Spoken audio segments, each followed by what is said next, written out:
Good afternoon. Governor Susana Martinez addressed the ongoing investigation at the Tierra Blanca Youth Ranch today, revealing new details about what investigators uncovered on the ranch property and firing back at allegations from the ranch owner's attorney that the kids were never in danger. Here's News 13's Chris McKee. Kim, Governor Martinez made no apologies today about the use of the Amber Alert to find the 9 kids who went missing from the ranch on Friday. She says the state had strong indications that something was wrong.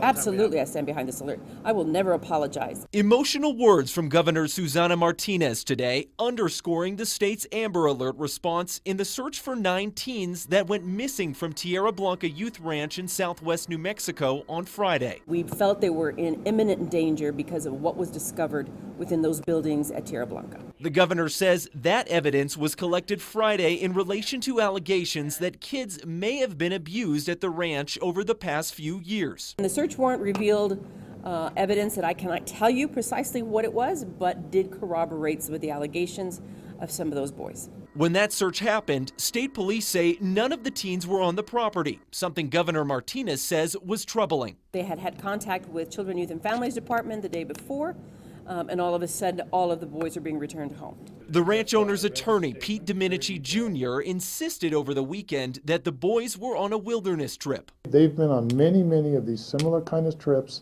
that have been safe, productive. They've allowed continuity, so there's nothing unusual about this. However, Martinez says the ranch's owner, Scott Chandler, drove the boys home across multiple states. When they're being delivered home, they're not on a pre-planned wilderness program. For him to have stayed put and let police and social workers do their job would have been much better than to go around amongst 3 states dropping off children. As the investigation continues, police still haven't talked to Chandler. We're still looking for him, and my understanding is no one has spoken to him as of yet. He's still a person of interest, and there's still a lookout for him. I spoke to Chandler's attorney, Pete Domenici Jr., today over the phone. He won't say if Chandler is even in this state. He says Chandler will give a statement to authorities, though, sometime soon. Kim, back to you. Okay, thanks, Chris. Now, state police say all of the teens involved in that Amber Alert are okay, but according to the governor, they will all have to undergo in-depth interviews with specially trained child safety workers.